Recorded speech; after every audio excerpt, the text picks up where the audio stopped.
पिछले 1.5 साल में ये मेरी दूसरी कामयाबी है। पहली कामयाबी जब मुझे इटालियन नेशनैलिटी मिली, वो मेरे लिए बहुत खुशी का दिन था क्योंकि उस चीज़ के लिए भी मैंने स्ट्रगल की। और उसके बाद मेरा ये ड्राइविंग लाइसेंस, इसको लेने में भी मुझे काफ़ी मैंने ऊंच नीच देखी। ये बात है पिछली गर्मियों की। हम पाकिस्तान से आए, एक दिन हम पाकिस्तान से आए थे और उससे तकरीबन 2-3 दिन के बाद मेरा एक कोर्स था जिसको एस्टे हिल्फे कोर्स कहा जाता है। उसमें आपको फ़र्स्ट एड के बारे में गाइड किया जाता है। उसमें आपको गाइड किया जाता है कि अगर आपका एक्सीडेंट हो जाता है रोड पे तो आपने ऐसी सिचुएशन को कैसे हैंडल करना है, कैसे आपको एक्ट करना है। तो इसी से रिलेटेड सारी चीज़ें होती हैं। ये एक ठीक पाकिस्तान आने के 2 या 3 दिन के बाद का है। तो मैंने अब तक जितने भी मेरे पास क्लिप्स थे ना, वो सब मैंने संभाल के रखे हुए थे और मैंने सोचा था कि मैं एक दफ़ा इस चीज़ को क्लियर कर लूँ तो फिर मैं आप लोगों के साथ ज़रूर शेयर करूँगी। और ये शेयर करने की वजह थी बहुत सारे लोगों को मोटिवेशन देने की और अपनी जर्नी आप लोगों के साथ शेयर करने की, बस यही वजह है। अभी हम जा रहे थे एस्टे हिल्फे कोर्स के लिए। नेशनैलिटी का मैंने इसलिए कहा है कि वो मेरे लिए बहुत खुशी की बात है और मुझे लगता है कि वो मेरी बहुत बड़ी अचीवमेंट है। मैं जब इटली आई थी पाकिस्तान से पहली दफ़ा, ये 2009 की बात है। तो मैं 2009 के दिसंबर में आई थी और ग़ालिबन मुझे 30 या 31 दिसंबर को इटालियन फॉरएवर कार्ड मिल गया था। पहली दफ़ा में ही मुझे फॉरएवर कार्ड मिल गया था। बिल्कुल आप सही सुन रहे हैं, किसी ज़माने में ऐसा भी होता था।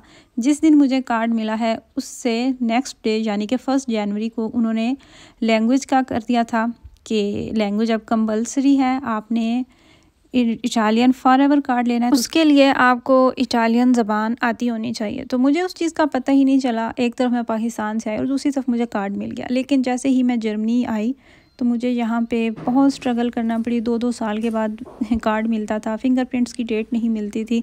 तो उस तकरीबन 5-6 सालों ने ना मुझे इतना वो इरिटेट कर दिया। मैं 3-3 साल के बाद पाकिस्तान गई। एक दफ़ा तो मैं इटली से गई तो मैं कहती थी कि मेरी बस ये जो फ़ॉरेन ऑफिस होते हैं इनके, वहाँ से मेरी जान छूट जाए, आउसलैंडा बे होडे से मेरी जान छूट जाए। मुझे बस नेशनैलिटी लेनी है। और उसके पीछे वजह सिर्फ़ और सिर्फ यही थी कि मैं थक चुकी हूँ। यहाँ की अपॉइंटमेंट्स अटेंड कर करके फिर बात भी नहीं सुनते, कार्ड आपको मिलता ही नहीं है।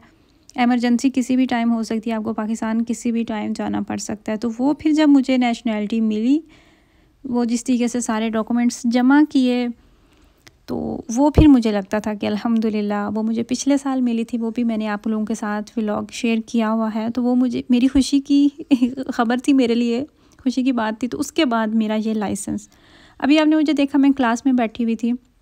प्रॉपर उन्होंने मुजस्मा रखा होता है। वो बताते हैं कि किस तरीके से अगर कोई ज़ख्मी हो गया, उसको सांस नहीं आ रही, तो उसको कैसे आपने करना है। फिर पट्टी लगाने का भी आपको तरीका बताते हैं कि प्रॉपर आपने बैंडेज किस तरीके से करनी है। एक्सीडेंट हो जाता है तो आपने मरीज़ों को गाड़ी से निकालना कैसे है। एमरजेंसी होती है तो आपने गाड़ी को किस तरीके से सड़क पे खड़े करना है। तो इसी से रिलेटेड वो सारी चीज़ें बताते हैं। और इसके बाद मैं तैयारी अपनी कर रही थी दिन रात, और वो थी मेरी थ्योरी प्रूफिंग की तैयारी, यानी कि थ्योरी एग्ज़ाम मुझे देना था। तो अभी मेरे हस्बैंड मुझे उसी के लिए छोड़ने जा रहे हैं। और ये वाला दिन, ये रास्ते मैं कभी भी नहीं भूल सकती। जितना बंदा नर्वस होता है, जितनी टेंशन होती है, बहुत बड़ी बात थी। और सबसे जो टेंशन वाली बात कि पता नहीं आप पास कर पाएंगे या नहीं कर पाएंगे। मेरे पास ड्राइविंग लाइसेंस था, बहुत सारे लोग जानते हैं जो मेरे पुराने व्यूवर्स हैं। लेकिन कुछ वजह ऐसी बनी कि मुझे दोबारा से सारा वो प्रोसेस रिपीट करना पड़ा। तो मैंने सोचा कि मैं कोशिश करती हूँ, इंसान ही हैं जो ड्राइविंग स्कूल जाके लाइसेंस लेते हैं, तो प्रॉपर मैं ज़ीरो से शुरू करके तो मैं सारा ये प्रोसेस रिपीट करूँगी, मैं दोबारा से लाइसेंस लूँगी। और जिस दिन मैं ड्राइविंग लाइसेंस के लिए थ्योरी का पेपर देने जा रही थी, सेम उसी दिन हमारे घर में मेहमान भी आने थे। मेरी फ्रेंड ने आना था फ्रांस से, तो मैंने उसको नहीं बताया था कि कहीं वो अपना प्रोग्राम कैंसिल ना कर दें। और यहाँ पे मैं इतनी खुश थी कि खुशी के मारे मुझे क्लिप्स बनाना, वीडियो बनाना, पहले स्ट्रेस की वजह से मैं नहीं बना पाई, फिर बाद में मुझे भूल गया। तो फिर मुझे अचानक से याद आया, मैंने कैमरा ओपन किया और मैंने अपने हस्बैंड को भी बताया कि मैं पास कर ली। और मैं बहुत खुश थी, मैंने अपनी थ्योरी जो है वो पहली दफ़ा में ही क्लियर कर ली थी। अस्सलाम वालेकुम beautiful people, welcome back to my channel. अभी मैं जा रही हूँ अपने ड्राइविंग स्कूल, क्योंकि आज मेरी मैंने ड्राइविंग सीखनी है। ड्राइविंग मुझे ऑलरेडी आती है, लेकिन कुछ आवर्स होते हैं जो कंपलसरी होते हैं, वो आपने लगाने ही होते हैं। तो उसी सिलसिले में मैं जा रही हूँ। और जो मेरा टीचर है ये एक ही टाइम में 2 आवर्स लगवा देते हैं। अभी मुझे यहाँ से आधा घंटा लगेगा। 9 बजे की मेरी अपॉइंटमेंट है और मैं 8 बजे घर से निकली हूँ। ठंड भी अच्छी खासी है। तो चलें अब ट्राम में बैठ के बात करते हैं। अभी हम यहाँ से निकाल लेते हैं टिकट।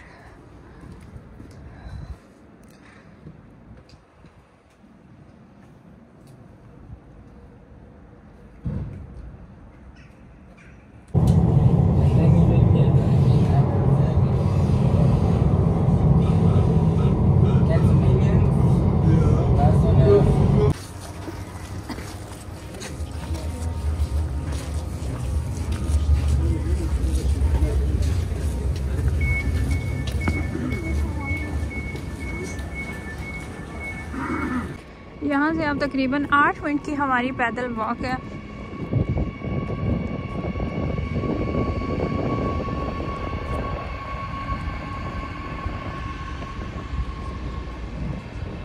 आज ही हमारा पहला दिन है ड्राइविंग सीखने का। देखें फिर कैसी जाती है। कुछ फॉर्मेलिटीज़ हम पूरी करनी है, लेकिन देखेंगे।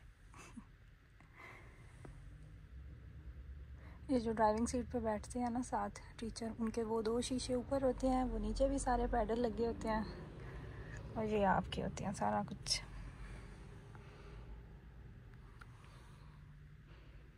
जी अपनी ड्राइविंग क्लास हमने कामयाबी से अटेंड कर लिया और हमारे टीचर के हमारे बारे में रिव्यूज़ थे कि तुम्हें सीखने की तो ज़रूरत ही नहीं है, तुम्हें तो खुद ड्राइव करना आती है और विदिन 1 मंथ एग्ज़ाम की तैयारी करते हैं, ऐसा कहना था मेरे टीचर का। अभी जाते हैं, फिर से अपनी ट्राम लेते हैं और घर की तरफ निकलते हैं। आज मेरी सेकंड ड्राइविंग क्लास है, उसके लिए मैं अभी जा रही हूँ। बारिश लगी हुई है। मेरे टीचर के पास टाइम ही नहीं होता था। हफ्ते में सिर्फ 1 दफ़ा मुझे टाइम मिल रहा होता था और कभी कभी तो ऐसा होता था 2 हफ्ते के बाद टीचर के पास टाइम होता था। लेकिन टीचर ने मेरी परफॉर्मेंस को मद्देनज़र रखते हुए मुझे बहुत जल्दी पहले छोटे रोड्स पे देखा, उसके बाद फिर थोड़ा सा बड़ा जो रोड होता है स्टार्ट के अंदर, जहाँ पे आप 50 तक चला सकते हैं गाड़ी। नॉर्मली जो नए स्टूडेंट होते हैं उनको काफ़ी ज़्यादा टाइम लगता है, फिर सबसे आखिर में उनको हाईवे पे लेके जाते हैं, वहाँ पे गाड़ी चलाना सिखाते हैं। लेकिन मेरी ड्राइविंग स्किल्स देखते हुए मेरे टीचर ने डिसाइड किया कि जो मेरी तीसरी क्लास होगी ड्राइविंग की, तो हम हाईवे पे जाएंगे तो वहाँ पे गाड़ी चलाएंगे। और ये दिसंबर के क्लिप्स हैं, देखिए आप कितनी ठंड थी हर तरफ। अस्सलाम वालेकुम। आज मेरा है ड्राइविंग की क्लास है मेरी और आज मुझे ऑटोबान पे मतलब कि हाईवे पे गाड़ी को लेके जाना है और अभी बस वहीं पे जा रहे हैं।